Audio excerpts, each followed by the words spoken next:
Good evening, ladies and gentlemen. Welcome to this hot panel. We have the finalists of a very stiff competition of ideas, competition of innovations. And these are some of the best and the brightest we have in several scores of entries who have succeeded with their ideas and innovations. As you've already been introduced, my extreme left is Mr. Radhesh Agrahari. It was fascinating to know what he has done with something which was utter waste and nobody thought it could be useful. And this is chicken feathers. You know how chicken ends up on your table. I don't have to go through the gory details. But what is left behind, not too much in weight, but a lot of volume, is the feather. And feather doesn't disappear easily. It very often settles down in the water, contaminates the environment, and takes time to disintegrate. But more than that, it is a valuable waste which could be turned into good deal of money profit. We'll know more about it from Radhesh, what he's done about it. We have Dr. Sudhir Srivastava. He is an accomplished surgeon, but it was amazing to know that this man turned into a precision engineering entrepreneur by delving into equipments, into stuff that helps you do surgeries flawlessly, to the idea of robotics. As a doctor, I'm sure he must have felt the need for such equipment, and because there wasn't much forthcoming probably, or wanted India to be self-sufficient, he applied his experience of the user of an equipment and also his entrepreneurship to create that equipment here in India. Imagine, robotics, surgery-related equipment. Please correct me if I'm wrong anywhere. Then we have next to him, Mr. Amit Kulkarni, a distinguished-looking person.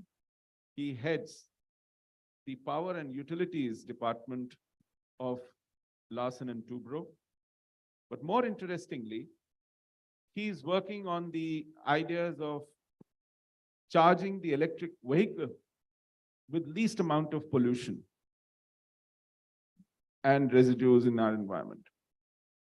EVs are a hot subject, and we'll get to know more about it from him, but even more is how does he plan to reduce emissions related to electricity generated itself, because that's the source of pollution, not so much the effluents coming from the car now. And finally, to my immediate left is Commander Navneet Kaushik, a Navy veteran. And what is most interesting here is a field dominated by private sector. He represents the government of India. Imagine, as a finalist in the innovations, doesn't that tell you something about the change that is happening in this country? So a round of applause for all four of them.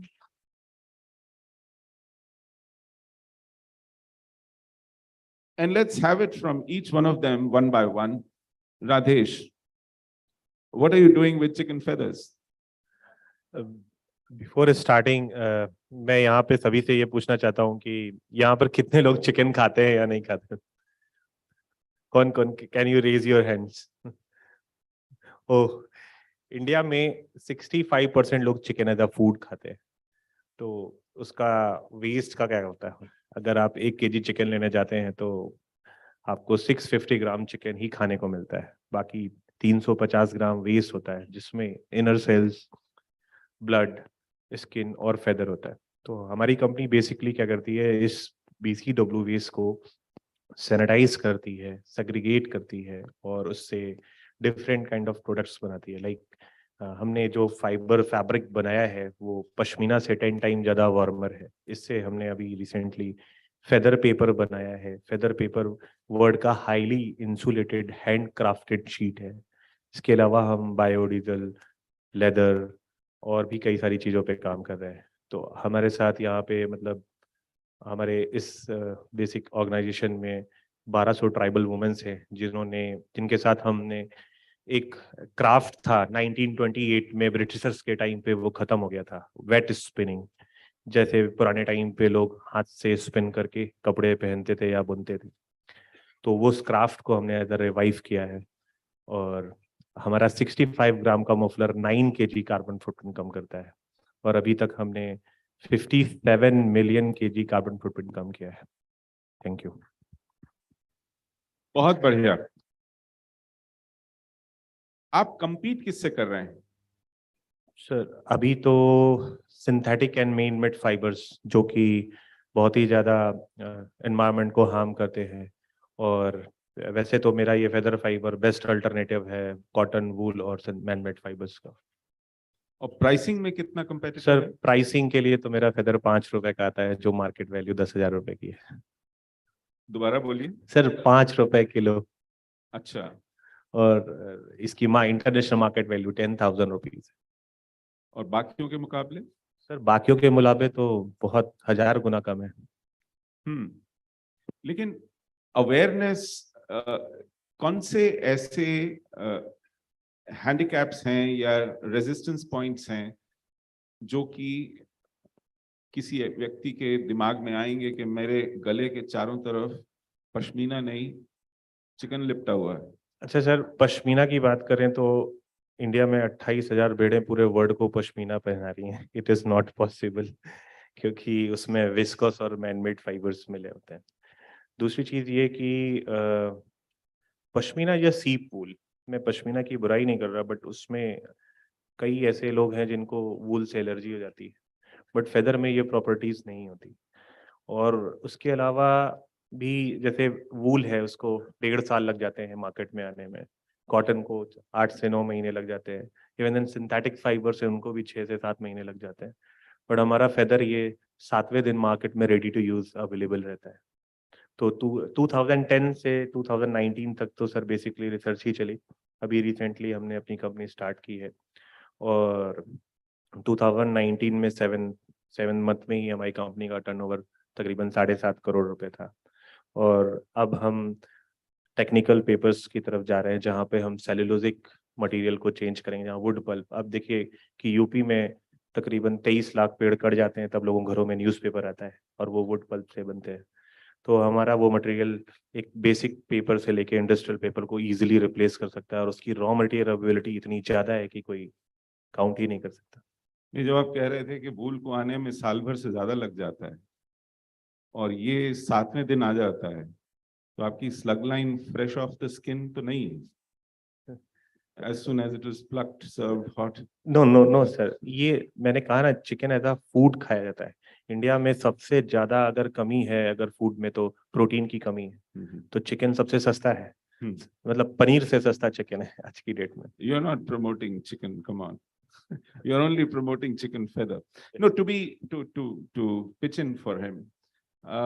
Those who may turn their noses up saying कि साहब ये तो पंख हैं मुर्गी के, तो ऊन क्या है? भेड़ के बाल हैं? सिल्क क्या है? उस वर्म से निकाली हुई एक थ्रेड है जिसको कि आप खौलते पानी में कोकून से निकालते हैं। तो एंड प्रोडक्ट क्या है और वो कैसा दिखता है? How does it feel on your hand? I'll encourage you to go and check it out right outside when you have a break. He has some wonderful displays of stoles, of mufflers, of scarves, beautiful to hold, lovely texture, great color, and most of all, wonderful feeling on the skin. Yes, Congratulations. This, when I heard about it earlier, पहली बार जब सुना इसके बारे में, तो मैं सोचता रहा कि कैसा होगा, कैसा होगा, कैसा होगा, और अभी देखा, very impressive. Congratulations. Thank you so much, sir. All the best for this venture.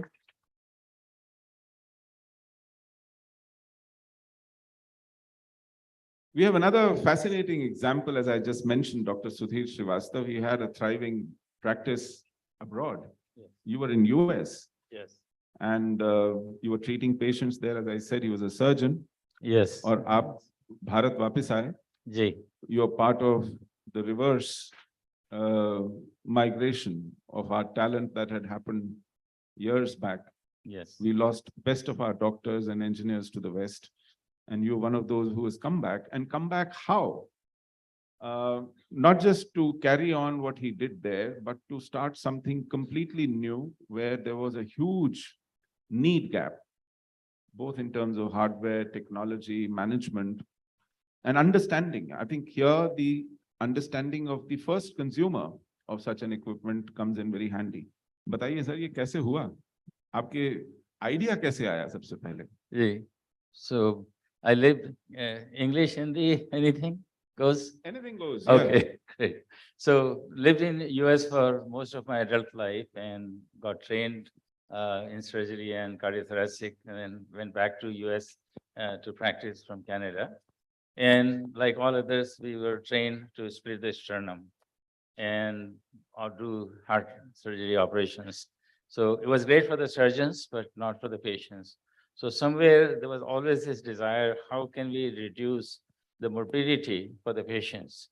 And whereby they don't have to be in the hospital 8 to 10 days, recover 2 to 3 months, and some disastrous complication. So it started to find ways to do surgery without splitting the sternum. Then robot came available in US, and I built a hospital that time. I was the founding chairman, and $57 million project put together from scratch, raised money from doctors, borrowed the rest. And in a small town, from the Indian context, it will look like a village, 1 lakh population only in Odessa, Texas, West Texas. And so we built this beautiful hospital, which is known as the robotic center globally. We did a lot of cases, developed all kinds of procedures. These are very early days, but the benefits that I saw, they were so huge. We could do the operation through tiny fingertip size holes, 4 or 5 of them maximum. 20% of the patient went home next day. Back to driving, playing golf, whatever, in week to 10 days. 50%, 2 days or less. Average length of stay, while I was there for 4 years, 750 cases, I did 3.2 days. So it was wonderful to see that these patients don't have to go through long recoveries, and you still have the most complex cardiac operations done with the machine. At that time, Intuitive Surgical, Da Vinci was the only game in town. They enjoyed monopoly for over 20 years, very expensive. Then University of Chicago went there on the faculty, launched their programs, Atlanta. Used to come to operate in India a lot during earlier years. Used to go to Puttaparthi to provide work at Sai Baba Hospital. Every year I did for 7 years, trained a lot of teams. I was the first one back in 2002, did the first case at Escort Heart Institute. Dr. Nahesh Tayan is a dear friend. And so the idea was to, really see if we can change things for the patients. And that was really the motivating factor. And so finally, I decided to head back to India. Fortis had given the invitation, so the plan was to launch many centers and train people for cardiac surgery. And I didn't investigate. That was mistake, but it turned out a blessing later on.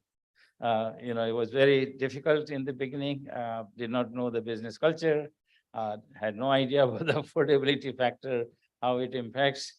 So we didn't succeed. I purchased the robot myself, 9 crore rupees at that time, but we didn't succeed. And what changed my life, a patient that was a perfect candidate. And the brother said that if she has a scar in the front of the chest, likely she won't get married. If they didn't have money, I offered free. Hospital wanted to charge. They struggled to raise money, then I never heard. And it really pained me. So I made a decision at that time, like a commitment, that we must develop a system that most patients can benefit, not just in India, but around the world. But that's a problem. Although it's a wonderful thing, but it's very expensive. And so we've been doing things for whatever we learned 30, 40, 50 years ago. And medicine should not be that way. So made a commitment, used up personal resources, ran out of money, borrowed, sold my car, sold my furniture, reached out to the government to raise money, and I just met Commander Navneet here, and I've been knocking at your doors. So basically, we finally raised the money, and I tell people, not jokingly, but when you're poor, you have to work fast to do things. So in 3.5 years, literally, with a team of young Indian engineers, we came up with this very different system. We didn't want to copy. There are a lot of people that have copied Da Vinci. So right from the scratch, we did this thing. And we successfully created a system that today now is in several hospitals. Over 100 cases have been done successfully. And the vision is really beyond just this part of it. The whole idea is to decentralize excellence, democratize this high-tech stuff for all kinds of places in the country, utilizing the latest high-speed connectivity, upcoming 5G. We can literally, go wherever and operate.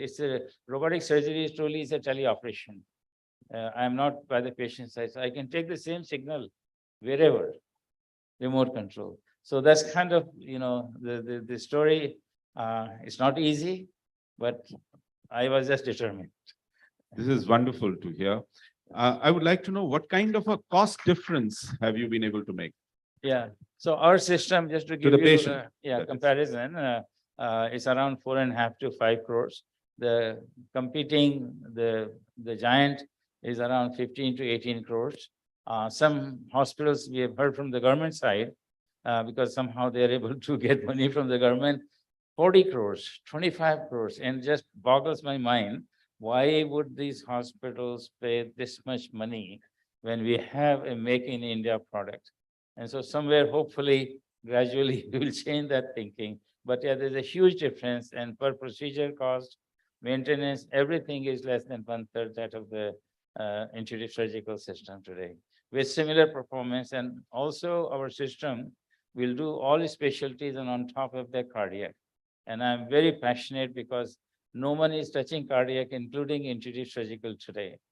And there are millions of patients that get done having the sternum split open. And Surgery as an expression is now a thing of past. we're going to make it closed heart surgery. And there used to be something called beating heart surgery. Yes, so that is one of my absolute specialty. I still hold the world record for beating heart totally endoscopic bypass surgeries, whereby we do the entire operation up to 3-4 grafts on a beating heart. So we have developed certain technologies. And now, since I have come to India, we have developed what we call an anastomotic connector, which joins the 2 arteries. So instead of sewing, you literally mechanically fire it in 6 seconds, you are done. Wow. So human skill level doesn't matter. Incredible. Yes. Yes. While this is wonderful to hear, I'm reminded of how Indian engineers 2 years back Yes.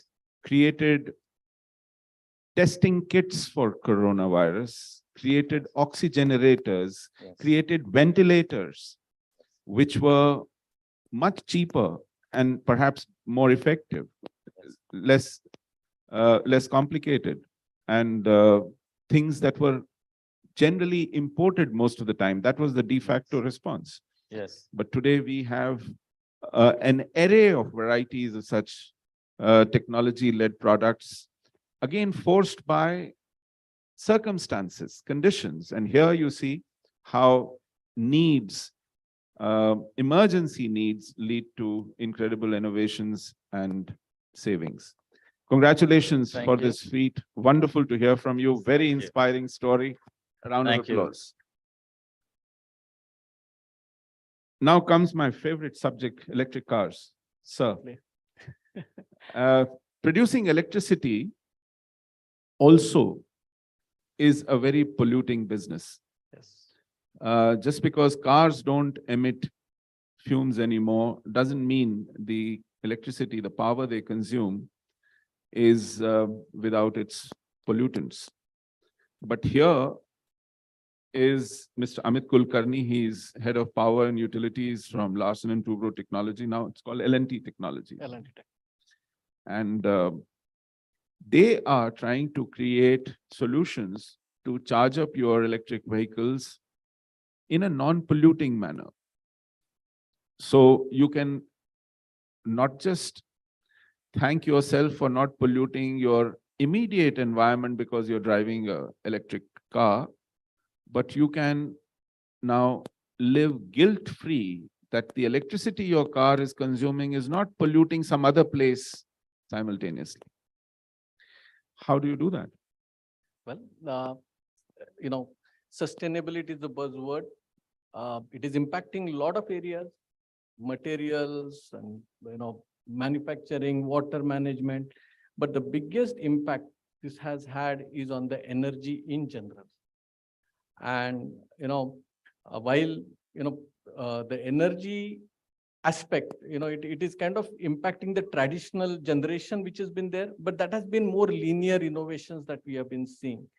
But for sure, the larger, impact, the disruptive innovation that we have seen is where we are looking at the clean energy, the new energy sources that are coming in.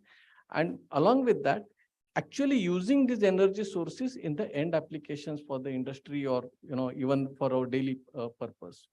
And for sure, wind, solar have been there for a long time. And while, we are looking at the possibility of harnessing those to kind of charge the vehicles. So that is where we thought, like, let us come up with a solution that can be, independent solution. So we don't really depend on any other setups that are around there, and have 100% renewable setup that can charge the cars driven from the solar energy. And that is where we actually started from. We kind of came up with the whole sizing, the whole, because we didn't want to, again, you use the lithium ion batteries, you're still in a way polluting. And now you need to start looking at every micro element. How are we going to make it more cleaner and more better?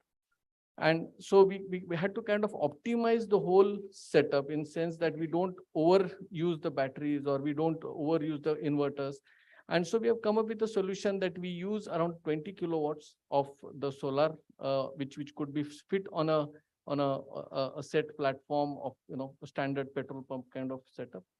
And we use about 22 kilowatt of battery, which is kind of directly used to charge one vehicle. And then the rest of the power that, you kind of generate at a particular time can, charge another car. So we have come up with and we have gotten this setup where we are charging 2 cars at a time. One as a fast charging DC, which can charge your vehicle in about an hour. And other one would be kind of, it's a AC charging, 7 kilowatt AC charging, which will probably take about six hours to charge your vehicle. But that is where you are using the solar. And while the solar energy is used, it is still kind of passing the, power to the battery. And so that is where another aspect comes in, where we have built a microgrid controller.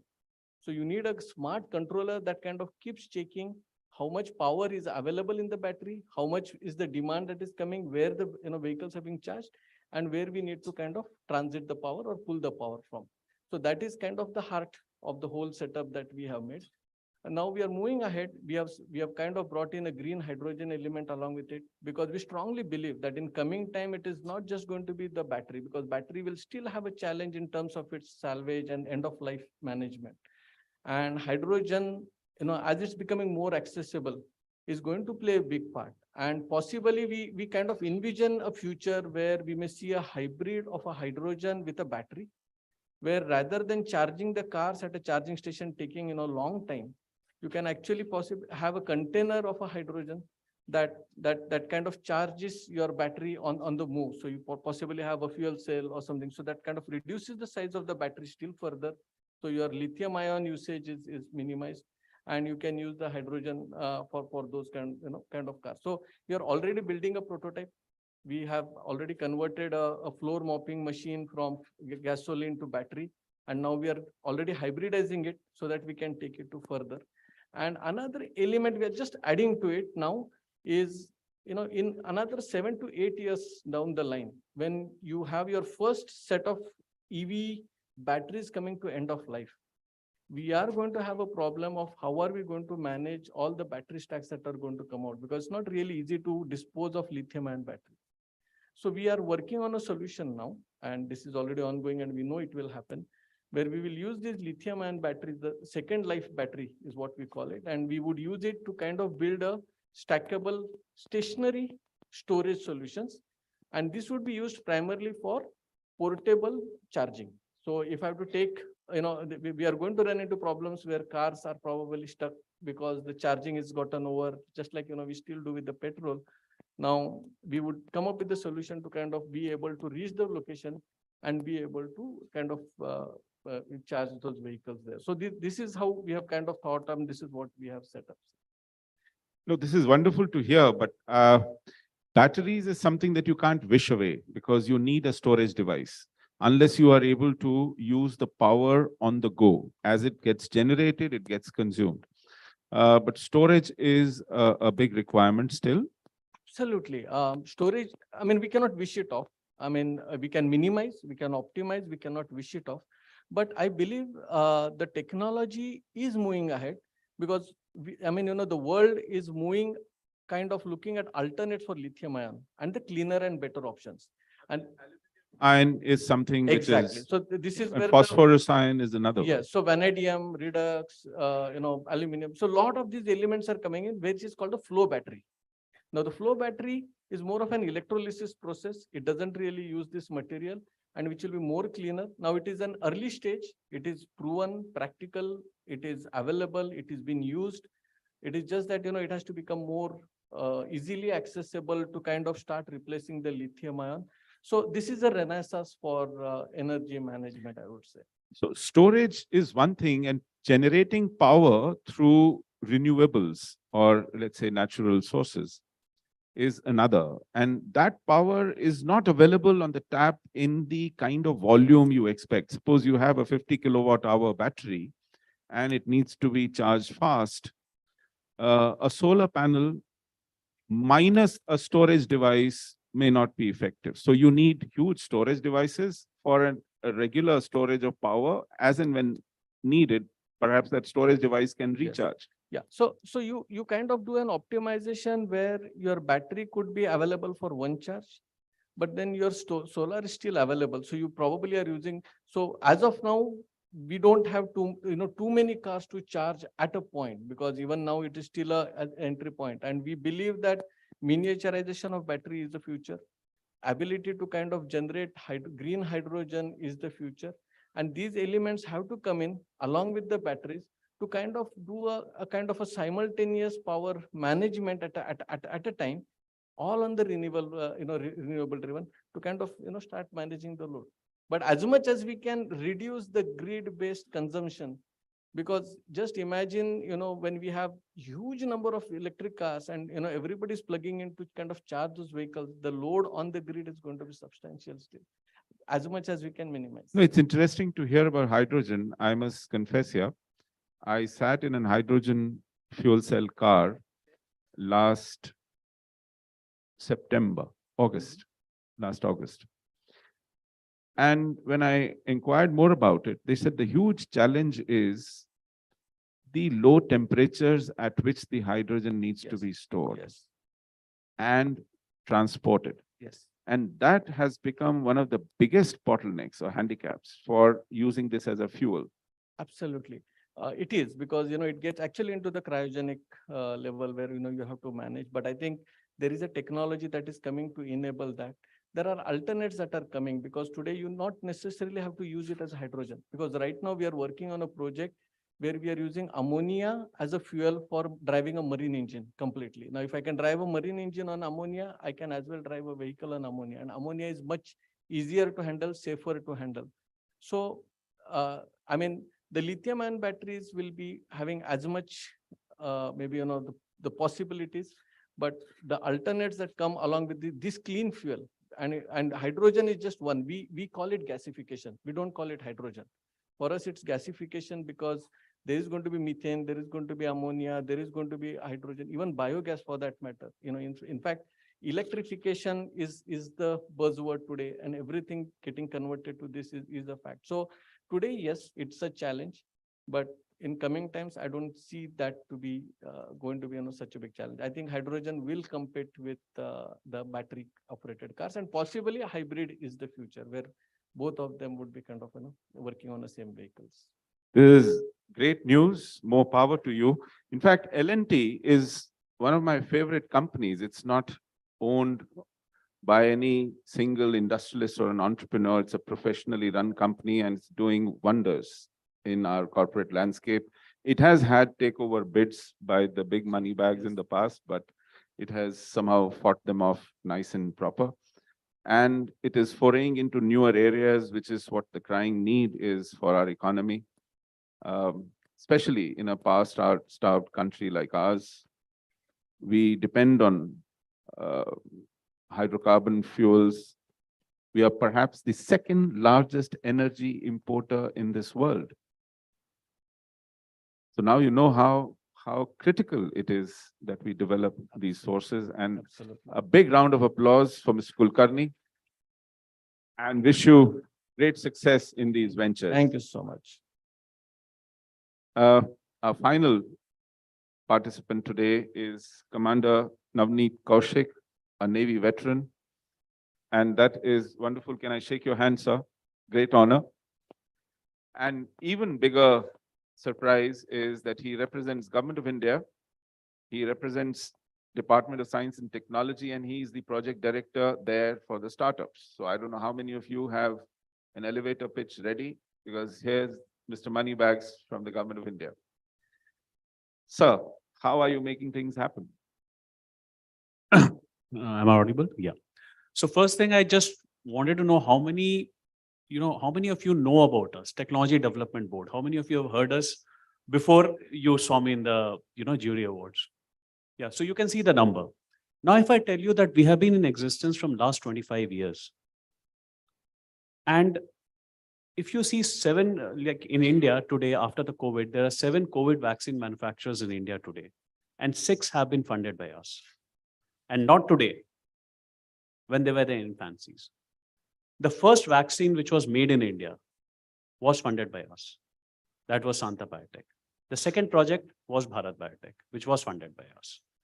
The first indigenous car was funded by us. The first electric car was funded by us. The first liver transplant hospital was funded by us. The first RT-PCR kit in India was funded by us. And the first 1,000 drone show was also funded by us. But I'm sure most of the people don't know this. I think they are the best kept secret in the Government of India. We don't want to be secret anymore. So idea is, and again, we are a government organization, and we have been supporting innovation since last 25 years. And it is our job. Our mandate is supporting indigenized technologies and through financial means. We do not fund R&D. We are only for commercialization of indigenized technologies. And that is one line mandate that we have. And that's all we do. We don't have many programs. We have only one program. Do you take equity for the money that you bring in? We have the mandate that we can take equity. We have taken equity in the past for very few companies, but mostly we are in soft loans. We do not give grants because in the board, we believe that grants do not make entrepreneurs, especially when you come to the commercialization sector. Before that, yes, R&D, there are many other programs of Government of India where the grants are being given. But when you come to the commercial stage, that is where you need to know how to manage your money. Angel investors and incubators, I don't think would agree with him. They make a lot of money by investing in the equity and then mentoring them, handhold them, and see them through the success. So I'll give you one example, right? So there's a difference when Government of India is operating and where there's an angel investor getting into it. Our aim is to, have indigenous technologies because there are various ways that the ecosystem, develops. Like I said, Bharat Biotech, now when the COVID came, they developed a vaccine, right? But do you really think they developed it overnight? The journey started when we funded the first project, which was in 96-2000. 96-2000, their first project was for hepatitis B vaccine. And like, again, we talk about profits. It's not always a direct profits. So this first vaccine, which was made by Santa Biotech, and this is example which who have heard me, I give it all the time because that gives a clarity what one innovation can do, what one company can do.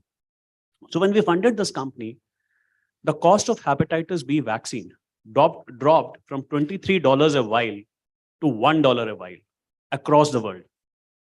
This company sold 120 million vials. If I calculate that at 45 rupees a dollar, it works out to be around 540 crores, out of which I'm sure government of India would have got around 100 crores of tax, right? But the story is not about $1. The story is about 22 into 45 into 120 million, which is approximately 12,000 crores of foreign exchequer saved for government of India by one company. And this, I'm not even talking about 400 companies which we have funded till now. So it is how you look at it. Look at it, and well, there are different ways of looking at money, and nobody would grudge the government if they make a tidy sum by investing in the equity of the ventures, which it is hand-holding, and developing technologies also. It won't take away from developing those technologies, bringing those innovations at all. True, but the money which we are giving, because that part has still not come, the money which we are giving is at 5% simple interest. And let's say you are setting up a project in 2 years. So 2 years, you don't have to return us anything. 1 year is a moratorium period. 4.5 years, 6 monthly installments is the money you have to give back to us. So 6 to 7.5 years, 5% simple interest, it probably is lower than inflation. You're working like a nanny state to the hardcore businesses. You know, you could be working as nanny state to homeless, to toiletless, to gasless is understandable. But for those who make millions, go into stock market, raise funds, I think it's entirely to the government. Our 80% of the funds which we have given is for MSMEs and startups. So those are the people, see, okay, again, I'll go back to Santa Biotech. So K.I. Varaprasad Reddy, who was the founders of Santa Biotech, went to the bank for a loan and the bank refused. Their reasons were too simple. One, you are an electrical engineer. What are you doing in a business of vaccines? Second, there's no market. Because no offense anywhere, but what happens is when you look at things from the financial perspective, the only thing you see is the money. Whereas there's much more impact. I'm sure nobody would have seen this is the kind of market available. Because at $23, how many Indians could afford in those days a vaccine? But at $1 with 100% profit. That's I think brilliant. most of the Indians could do it. How did you drift into Department of Science and Technology from Navy? What were you doing for the Navy? Let's hear.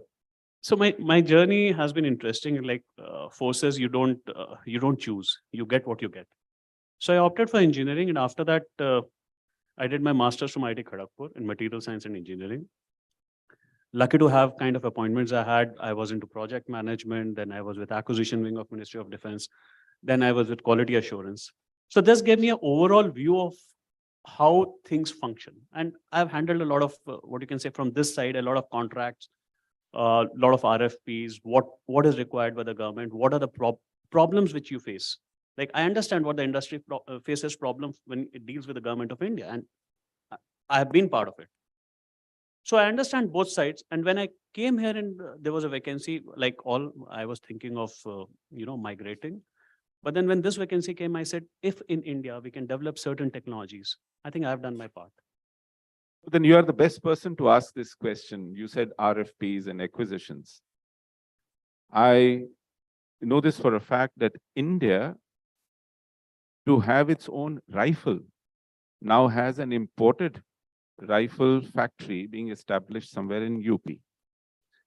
It's an AK-203, an assault rifle. We are a nuclear power, for God's sake. We haven't been able to develop our own rifle all these years. We went for emergency acquisition of American M3s 2 years ago, and we bought about 75,000 just when we had just finalized a deal for emergency purchase of Rafales, 36 of them, and we've just got the final delivery. We were looking for rifles. Our INSAS was considered a poor piece of equipment which would jam every now and then and really risk the life of the soldier carrying it. So where did we, with such innovation, engineering, such wonderful minds working here, where did we fail ourselves? I'll not comment on that part of it, but I'll comment how things work. So it is that each of us as individuals are brilliant. But when we come as a team, how do we support each other? That's what matters. Coming on this side of the government, I've seen a lot of things where, you know, uh, each player is sabotaging the other guy. Even in technology, if we collaborate, that works better. So when you say rifle, it's not that we don't have the capability of making it. It is, are we dedicated enough to get into it? Because this requires actual problem solving. Most of us at a certain point, probably in past, were looking at the shortcuts. Today, we are not. Today, when I see a project, and I'm being very honest about it, when I look at a project today, I don't see a guy who's trying to fail. And I'm sure all of us who are sitting here know there were projects which you knew, you look at it and you know it's not going anywhere. But today, I don't get such projects. So that's probably is the mindset which is changed in the country. Probably the generation, probably the more faith in ourselves. And we are building things. Now it is just that focus has shifted. Like when we look at 1,000 drones, and I like that company because they did that in 6 months. Which one? The Bot Lab Dynamics. Okay. 6 months, they built from 60 drones, which they came to us, 1,000 drones, and they had it on 29th of Jan. So it is not about the capability. It is about, are we serious about it? And I think today, everyone is serious about innovation. Everyone knows that without this, we are not going to survive long. That's very reassuring. I have more or less done my bit of questioning. I hope some of you have some of these questions for our best and the brightest here on the panel. Can I have a mic going around, and can I have the raising of hands, please? And we have how much time left? Can somebody help me with it? We are going to be close to 6 now. You can take my mic. Questions, anyone in the audience? Please identify yourself and also the panelists you want to ask.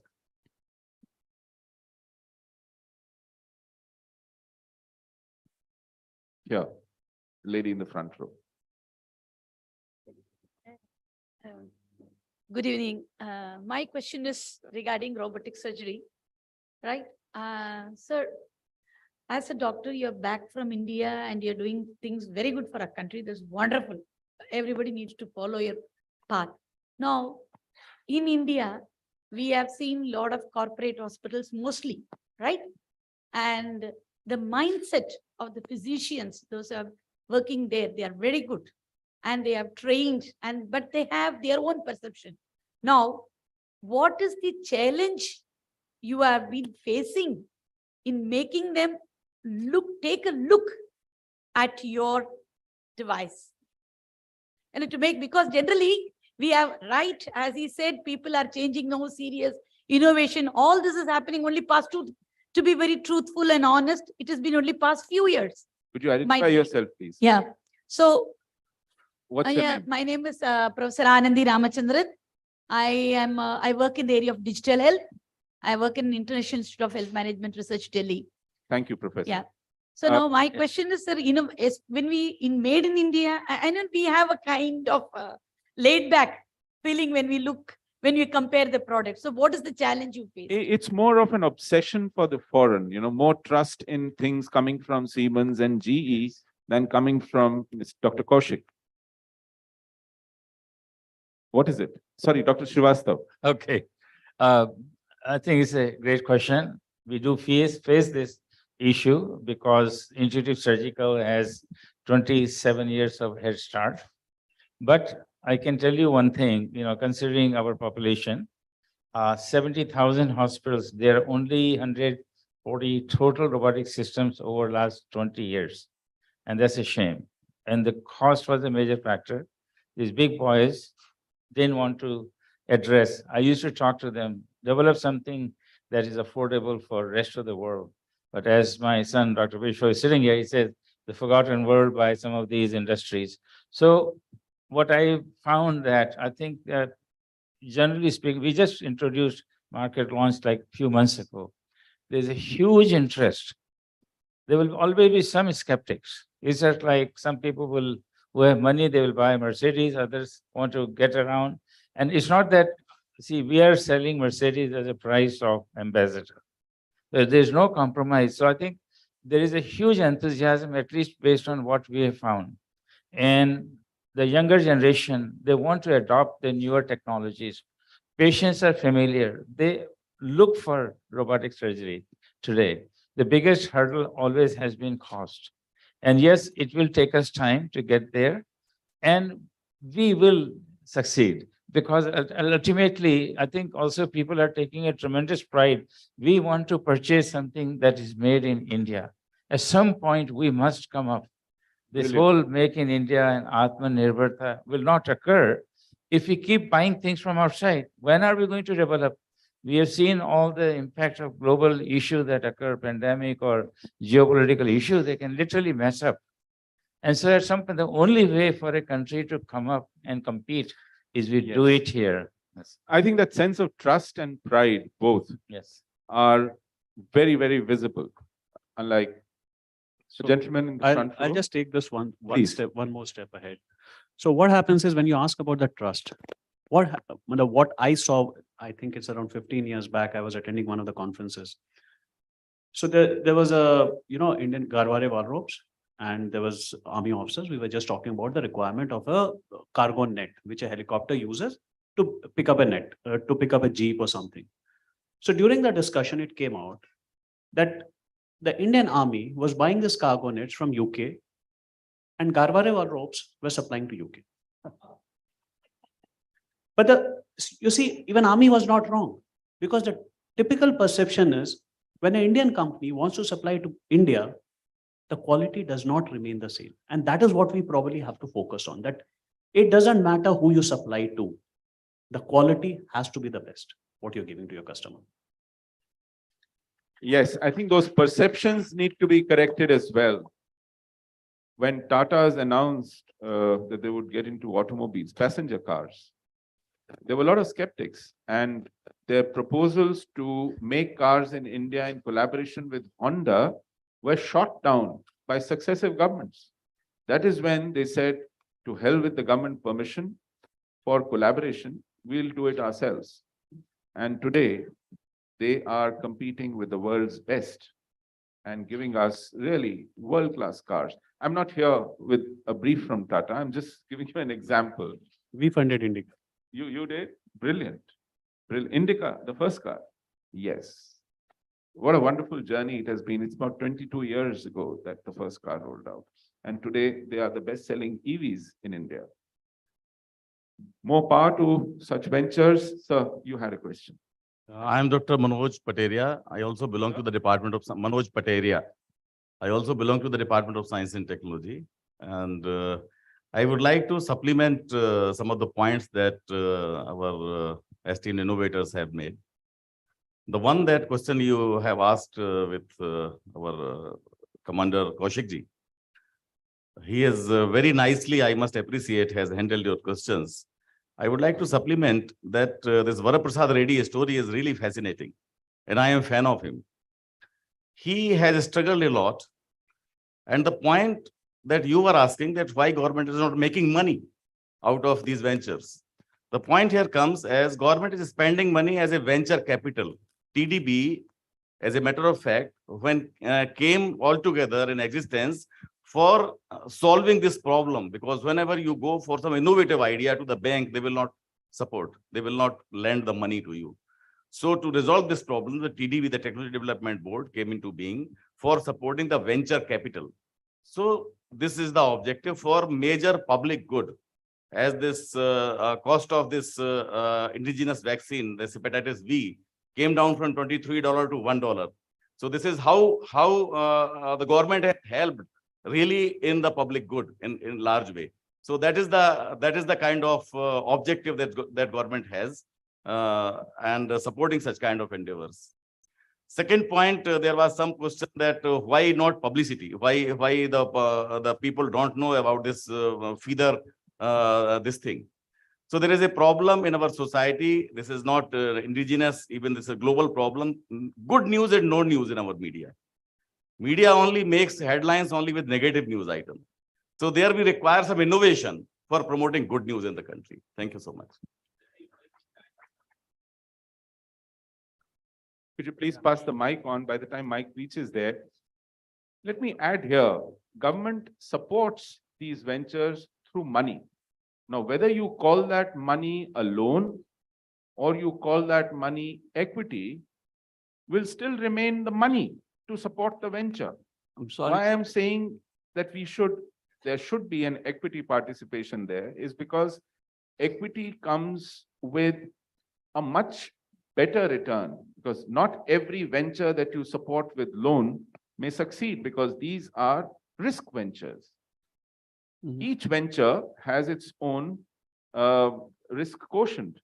And even for the equity investors, not all their ventures succeed, but the ones that do, make up for all the loss-making ventures. Yeah.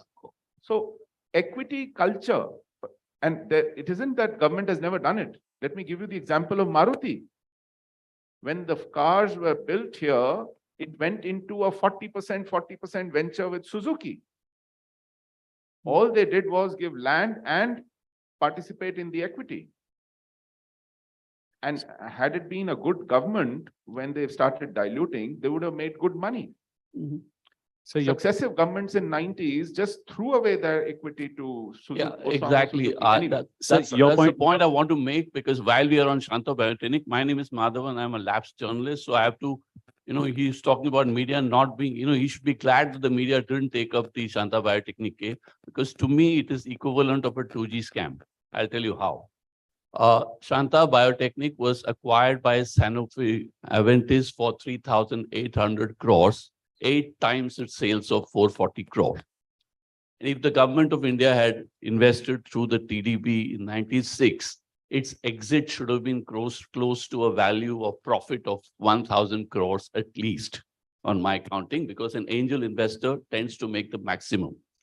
So any revenue foregone should have been reported by the CAG. You should thank your lucky stars that the CAG only understands small things like spectrum and not like big things like venture capital. there you go.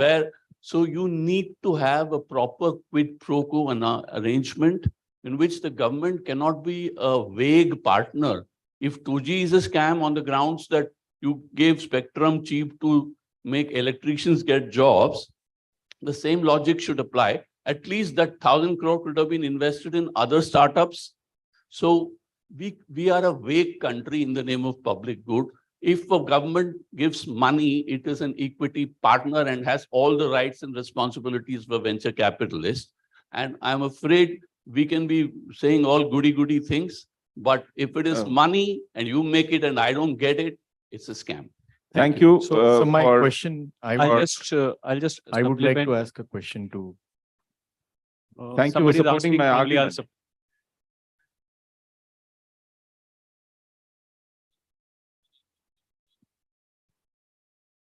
So I'll just add up to this. One, yes. Second, point taken, we are getting into equity. We already have the process in place. We already have the approvals. We are just probably another month, 2 months down the line. The thought process has been there. But now when I go back to the, entrepreneurs, I'm not sure whether they will want to get into equity with the government. How many of them would want to get in? Because government has its processes. It's not that easy being on this side of the table and get into equity and manage everything, because nobody is going to ask me a question. If what you can say, if I don't do anything, but suppose there's something gone wrong, right? I sell equity and sell the company now at a certain equity, and tomorrow it goes up. Or for that matter, today I could have sold and tomorrow it went down. So it's not that easy being on this side of the table, but yes, point has been taken. We have already been working on it. We already, the board has approved, and probably sooner than later, we'll be there in the equity as well. Sir, I have another question for Commander Kaushik. Where is the question coming from? Yeah, this is where I am talking. Yes, please. Identify yourself, sir. I am, yeah, one second. Please talk when the mic reaches you. Yeah. one by one. We have enough time. I am Sandeep Bhatia, the founder of Hello Health. Yes, Absolutely Bhatia. fascinating. I've gone through the website of the Technology Development Board. There's some wonderful work that's happening. Unfortunately, the direction this discussion has taken is about equity, etc.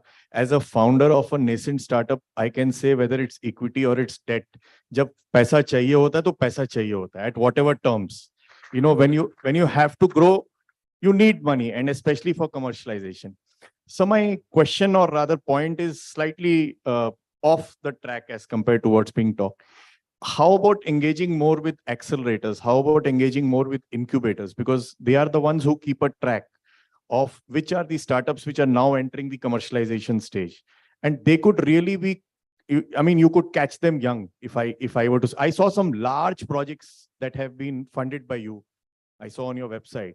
But there's some of the requirements are very small. Just like, you know, the Startup India engages so much with incubators. Even the Department of Biotechnology through BIRAC, you know, interact so much. But TDB somehow, I at least haven't attended events where TDB has been there. So we have from DST, we have National Entrepreneurship Board, which is funding actually most of the incubators and technology incubators and this, what you can say, accelerator programs. So we are associated with them, and we do have a tie-up with them. And same, we have a tie-up with BIRAC. BIRAC and us, we basically have an MOU. Like any company which is coming to a level where it comes to a tier level 7, 8, 9, so they refer it to us. And we get the documents from there, okay, this is what is supported by them. So we have better faith in the, what you can say, in the technology which is coming from there. So yes, I do concede the point that we need to be more visible. But having said that, we are doing our what best possible right now. And sooner or later, you will see. But the last 5 years back, probably, I don't know how many of you knew us. So there's a lot of change which has come even during the COVID. We have been flexible in our processes. We have found ways to fund the companies even during the COVID. Hi, I'm Rajesh. My question is to Commander Kaushik. And actually, we are early stage startup and we have applied twice to TDI, but got rejected. So my question is little bit extension to what he has asked. That I mean, there is a stage where not crores, even the 25 lakhs or 50 lakhs of investment or help would help the early stage startups which has good ideas. And there are many programs where government has planned like, okay, only the startups which are less than 3 years of existence, they will get the money. So we are 5-year-old, but still we are, we have been struggling doing R&D to make the product, bring the product. We are not qualified. Earlier, when the DRDO used to give the projects tenders, they used to fund, they used to pay 30% of to buy the components. Now that has been removed. So my question is like, these are small helps. So why not the TDF and the government is taking such kind of things instead of just we are left to fend ourselves, and only when we are successful or our product is on a stage where you can commercialize, then only the government with the investors and other an things. appointment to meet you in the office and discuss it over. I can do that, but let me put it this way: the government of India has various schemes, right? Whichever you fit in, like MIT has its own programs. They are supporting startups. Startup India is supporting startups. National Entrepreneurship Board, through their accelerators and incubators, is supporting startups. And definitely, if you ask me at a certain point, like sir is saying, if you ask me in office, we do help. We do tell you, okay, you're not at that level, probably not coming to us at our level, but probably why don't you look at a BIRAC, or why don't you look at what is your location, what is the incubator there? So probably we can see, again, being in the government, you have to have your certain lines which are very clear. I can't get into somebody else's job, right? I can't tell him that, you know, this is what, but I can always say, okay, have a look. If it suits you, go there. I think that will wrap up this round of conversation. There's one more question. Yes, lady, please. Identify yourself. I'm Dr. Hemang, founder of Ashray Home Foundation for ALS MNH. I am an ALS patient, and my question is to our commander on my question is about disability sector. I'm a recent patient, and I have seen government of India not motivating innovators in making our India more future accessible. So, for example, if our Department of Science and Technology come up with projects like making our trains wheelchair accessible, then the innovators or engineers or young minds can bring up new solutions to the government, and government can fund their innovation to make our country more wheelchair accessible. Because gone are the days when the wheelchair people were only homebound. Now we are as productive as anyone else. I think it's a very good demand. Today we must import more sophisticated moving devices for those who are slightly challenged. Why should we? Why can't we make them here? And why can't you support such an innovation? I mean, more than anything else, it is going to be a huge help. People facing such challenges. Thank you for asking this question, ma'am. No, if we have some projects like that, we'll definitely want to take up. There's absolutely no bar on us. Like I said, at TDB, we can fund anything from agriculture to aerospace and in betweens. We have no problems. We do not even have, luckily, Government of India has never denied us funds. So we do not see we can only fund 10 companies, 15 companies or this thing. We don't even have a certain domain that we only fund this domain. So definitely, if there's a project like this which comes to us, we'll be more than interested. I remember seeing Stephen Hawking good 20 years back, completely autonomous on his chair. And we don't have such an equipment made here even today. So this is something which you could Yeah, definitely. look at on priority.